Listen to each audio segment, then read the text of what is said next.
Last video में हमने discuss किया था बर्नौली डिस्ट्रीब्यूशन के बारे में। अब हम सेकेंड डिस्ट्रीब्यूशन की स्टडी करेंगे, दैट इज़ बाइनोमियल डिस्ट्रीब्यूशन।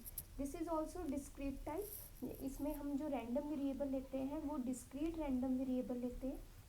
हमारे पास कुछ अजम्पशंस होती हैं जिनको सेटिस्फाई करना जरूरी होता है। वो 4 अजम्पशंस को समझने के लिए मैं एक एग्जांपल ले रही हूँ। I am taking one classical example. I am tossing 3 coins. मेरे पास 3 कॉइन्स हैं, उनको मैं टॉस कर रही हूँ। और जब हम कॉइन टॉस करेंगे तो पहली बार हमारे पास क्या पॉसिबिलिटी है। अगर मैं एक कॉइन टॉस कर रही हूँ तो मेरे पास 2 पॉसिबिलिटी है, इधर इट विल बी हेड और इट विल बी टेल। इसी तरह से अगर मैं सेकेंड टाइम कॉइन टॉस करूंगी तो मेरे पास 2 पॉसिबिलिटीज होंगी, हेड और टेल। थर्ड टाइम अगर मैं टॉस करूंगी देन मेरे पास हेड और टेल। सक्सेस मैं मान रही हूँ जब हमारे पास हेड अपीयर करता है ऑन अ कॉइन। वो किसी भी टाइप की सक्सेस हो सकती है। तो हेड अपीयर को मैं सक्सेस मान रही हूँ। अगर हेड अपीयर नहीं कर रहा then it will be a failure. So it means tail जो है वो फेल्यूर का केस हो जाएगा। इसी तरह से अगर हेड सेकंड में अगर हेड अपीयर कर रहा है तो सक्सेस होगी, अगर टेल अपीयर कर रहा है then it will be failure. Same with in the case of third coin toss. So इस तरह से हमारे पास सक्सेस और फेल्यूर आ रही है। सो फर्स्ट अजम्पशन ये होनी चाहिए, number of trial should be n। हमारे पास जो n है दैट शुड बी फाइनाइट। जैसे मैंने कॉइन टॉस किया 3 टाइम्स तो n will be 3 in that case. So trial जो है वो हमारे पास फाइनाइट होनी चाहिए। एक एग्जांपल हम और भी ले लेते हैं इसके साथ, जिससे हमारे पास और कंसेप्ट क्लियर हो जाएगा। जैसे मैं डाई थ्रो कर रही हूँ 2 टाइम्स। अगर मैं डाई थ्रो कर रही हूँ 2 टाइम्स, सो फर्स्ट जब मैं डाई थ्रो करती हूँ तो मेरे पास पॉसिबिलिटी है 1 2 3 4 5 एंड 6। इसी तरह से सेकेंड टाइम अगर मैं डाई थ्रो कर रही हूँ 1 2 3 4 5 एंड 6। सो मेरे पास सक्सेस का केस है। सक्सेस मैं मान रही हूँ if odd number appear. It means failure जो होगा वो हमारे पास कौन सा केस हो जाएगा, इसके opposite, that will be even number. So odd number मेरे पास पॉसिबिलिटी है 1 3 एंड 5 और ये सक्सेस का केस हो गया। देन फेल्यूर जो है वो हमारे पास होगा 2 4 एंड 6। इसी तरह से सेकंड केस में सेम हमारे पास जो है सक्सेस और फेल्यूर का केस बनेगा। सो इसमें मेरे पास नंबर ऑफ ट्रायल्स जो है वो होंगे 2। So 2 should be finite. हमारे पास जो ट्रायल्स हैं वो फाइनाइट होने चाहिए in binomial distribution. Next is the 2 possible outcomes for each trial. Possible outcomes 2 होने चाहिए, मीन्स मेरे पास 2 पॉसिबिलिटीज होनी चाहिए, either it will be in the case of success और it will be in the case of failure. 2 possibilities होनी चाहिए हर trial में। जैसे मेरा फर्स्ट ट्रायल है तो मेरे पास 2 पॉसिबिलिटी है, सक्सेस और फेल्यूर। इसी तरह से सेकंड ट्रायल में भी मेरे पास 2 पॉसिबिलिटी है। सेकंड एग्जांपल में हम देख लेते हैं कि मेरे पास 2 ही पॉसिबिलिटी है, इधर सक्सेस के केसेस हो जाएंगे 1 3 5 और फेल्यूर 2 4 6। सो ये जो मेरे पास सैम्पल स्पेस बन रही है, इस सैम्पल स्पेस में नंबर ऑफ एलिमेंट 2 नहीं कह रही, मैं कह रही हूँ कि 2 पॉसिबिलिटीज होनी चाहिए। जैसे 1 है वो सक्सेस का केस हो जाएगा, 2 जो है वो फेल्यूर का केस हो जाएगा। सो इनमें से 2 ही पॉसिबिलिटी है, इधर 1 एलिमेंट जो है वो सक्सेस में होगा या फिर फेल्यूर में होगा। नेक्स्ट अजम्पशन है हमारे पास, probability of success in each trial is the same. Success की प्रोबेबिलिटी जो है वो सेम होनी चाहिए। जैसे मेरे पास फर्स्ट केस में 3 कॉइन टॉस कर रही हूँ तो मेरे पास हेड आने की जो पॉसिबिलिटी है, this is a probability of success. Head आने की पॉसिबिलिटी है मेरे पास 1/2। 2 ट्रायल्स हैं, 2 आउटकम्स है, सॉरी। सो 2 आउटकम में मेरे पास सक्सेस एक केस में आ रहा है, सो इट विल बी 1/2। इसी तरह से सेकंड में भी जो है वो मेरे पास सक्सेस की प्रोबेबिलिटी 1/2 चाहिए।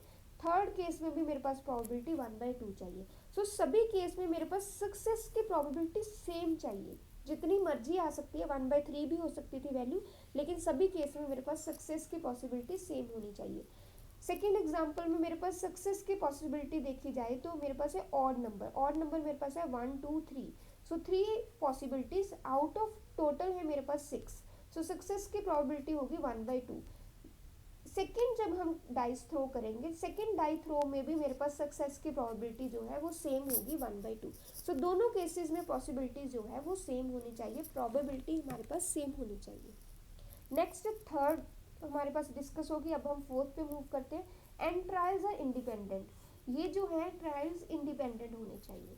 इंडिपेंडेंट मीन्स जब मैंने एक एक्सपेरिमेंट को परफॉर्म किया, जब मैं उसको सेकेंड टाइम परफॉर्म कर रही हूँ, तो फर्स्ट पे जो भी आउटकम आ रही है वो सेकेंड पे डिपेंड नहीं करनी चाहिए। जैसे हम एक कॉइन टॉस कर रहे हैं, उसी कॉइन को मैं दूसरी बार टॉस कर रही हूँ, तो मेरे पास जो आंसर आएगा वो जो है वो फर्स्ट पे डिपेंड नहीं करेगा। इसी तरह से थर्ड जो आउटकम आएगी, जो भी आउटकम्स आएंगे वो डिपेंड नहीं करेंगे फर्स्ट टू पे। So the trial should be independent. They should be independent trials. Same in the case of dice. इसमें भी हमारे पास इंडिपेंडेंट होने चाहिए। सो अगर कोई डिस्ट्रीब्यूशन इन 4 रूल्स को फॉलो कर रही है, देन हम लोग अजम्पशंस को फॉलो करिए, देन हम लोग कह सकते हैं कि this is a binomial distribution. Next हम मूव करते हैं प्रोबेबिलिटी मास फंक्शन में in case of binomial distribution. So हम किसकी प्रोबेबिलिटी फाइंड आउट करते हैं with the help of binomial distribution? Probability of getting x successes in n trials. जैसे मैंने अभी क्वाइन का केस डिस्कस किया, मैंने 3 क्वाइंस जो है वो टॉस किए, और अगर मुझे फाइंड आउट करना हो कि 2 टाइम्स हेड अपीयर कर रहा है, उसकी पॉसिबिलिटी बतानी है हमने।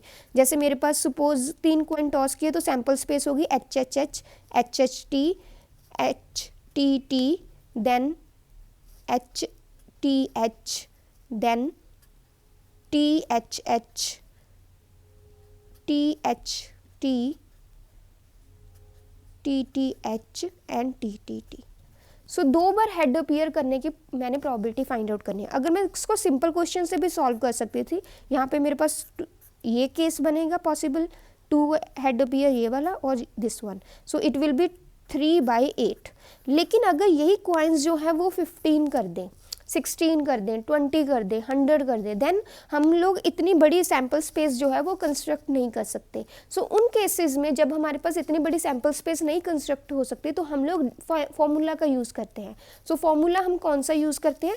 That is probability of getting x successes in n trials, binomial distribution का यूज़ करते हैं। सो उसके लिए हमारे पास क्या फॉर्मूला है? x equal to x, this is equal to n C x, p raise to power x, q raise to power n minus x. जो n है that is number of trials, हम लोग कितनी बार जो है एक्सपेरिमेंट परफॉर्म कर रहे हैं। जैसे इस एग्जांपल में मेरे पास n जो है वो 3 होगा। p जो है that is the probability of success, जो मेरे पास सक्सेस आने की प्रोबेबिलिटी क्या है। एक जब मैं कॉइन टॉस कर रही हूँ तो मेरे पास जो सक्सेस क्या होगा, जैसे मैंने 2 हेड्स फाइंड आउट करने की प्रोबेबिलिटी फाइंड आउट करनी है। सो वो क्या होगा हमारे पास? प्रोबेबिलिटी ऑफ सक्सेस हो जाएगा। एक बार हेड आना, that is the probability of success. Q is the probability of failure, जो हमारे पास फेल्यूर है उसकी प्रोबेबिलिटी होगी। एक्स जो है वो हमने कितने नंबर ऑफ टाइम सक्सेस चाहिए। बाइनोमियल डिस्ट्रीब्यूशन को हम लोग ऐसे भी रिप्रेजेंट करते हैं BNP। सो x जो है random variable is equivalent to BNP, where n जो है वो हमारे पास नंबर ऑफ ट्रायल्स होंगे और p जो है वो प्रोबेबिलिटी ऑफ सक्सेस होगी। सपोज मुझे x is equivalent to B5 and 1/3 given है। सो मेरे पास जो n की वैल्यू है that will be 5 and p will be 1/3। p और q में रिलेशन होता है हमारे पास q is equal to 1 minus p। So वहाँ से मेरे पास 1 माइनस 1/3, q की जो वैल्यू है that will B 2/3, q value जो है वो आ जाएगी। सो हमें किसी भी x के कॉरेस्पॉन्डिंग किसी भी x की वैल्यू जो है वो फाइंड आउट कर सकते हैं इन सब रिलेशन से, बिकॉज मेरे पास प्रोबेबिलिटी मास फंक्शन आ जाएगा p x equal to x, that will be 5cx 1/3 raise to power x into 2/3 raise to power 5 minus x. So इस वे से हमारे पास x की कोई भी वैल्यू पुट की जाए तो हम प्रोबेबिलिटी जो है वो फाइंड आउट कर सकते हैं। जैसे मैंने 3 कॉइन का केस डिस्कस किया था, 3 कॉइन्स टॉस कर रहे हैं तो सक्सेस की प्रोबेबिलिटी मेरे पास अगर हेड है so that will B B3 1/2। Number of trials मेरे पास 3, head is the success, so probability हमारे पास होगी 1/2। सो मेरे पास प्रोबेबिलिटी मास फंक्शन है दैट विल बी, वहाँ पे मैं n की वैल्यू जो है वो 3 पुट कर दूंगी, p इज़ 1/2, q में फाइंड आउट कर लूँगी 1 माइनस q फॉर्मूला से, दैट विल बी 1/2। सो वहाँ से मेरे पास मास फंक्शन आ जाएगा। जब हमने क्वेश्चन को किया था probability of getting 2 successes means मैंने x equal to 2 find out करना है। सो मैं फॉर्मूले में जब मैं पुट करूँगी तो मेरे पास आंसर जो है यहाँ पे पुट करके, जैसे यहाँ पे पुट करेंगे 3c x is 2, 1/2 raised to power x is 2 and q is 1/2, so it will B 1. सो इस चीज़ को अगर मैं सॉल्व करूँगी, it will B 3 into 1/4 plus 1/2, it is 3/8. वहाँ पे भी हमने अगर नॉर्मली सॉल्व किया था, वहाँ पे भी मेरे पास वैल्यू 3/8 आ रही थी, यहाँ पे भी 3/8 आ रही है. इस मेथड का हमारे पास ये बेनिफिट है, अगर कॉइन्स जो है वो इंक्रीज हो जाते, ट्रायल्स जो है वो इंक्रीज हो जाए, वैल्यू इंक्रीज हो जाए, ज़्यादा हो जाए, देन हम सिंपल प्रोबेबिलिटी से इसको सॉल्व नहीं कर सकते. सो उसके लिए हम लोग बाइनोमियल डिस्ट्रीब्यूशन का यूज़ कर सकते हैं, लेकिन कंडीशन सेटिस्फाई होनी चाहिए जो हमने स्टार्टिंग में एज्यूम की है, जो अजम्पशंस ली हैं वो कंडीशंस जो है वो सेटिस्फाई होनी चाहिए. So this was the background of binomial distribution. हम उसको कैसे यूज़ करते हैं, कहाँ पे बेनिफिशियल होता है, क्या अजम्पशंस होती है, वो हमने डिस्कस कर लिया. नेक्स्ट वीडियो में हम इसके प्रॉपर्टीज़ डिस्कस करेंगे. हमारे पास मीन कैसे आता है बाइनोमियल डिस्ट्रीब्यूशन का, वेरिएंस क्या होती है, मॉड क्या होता है, मीडियन क्या होती है, डिस्ट्रीब्यूशन फंक्शन क्या होता है, वो हम फाइंड आउट करेंगे.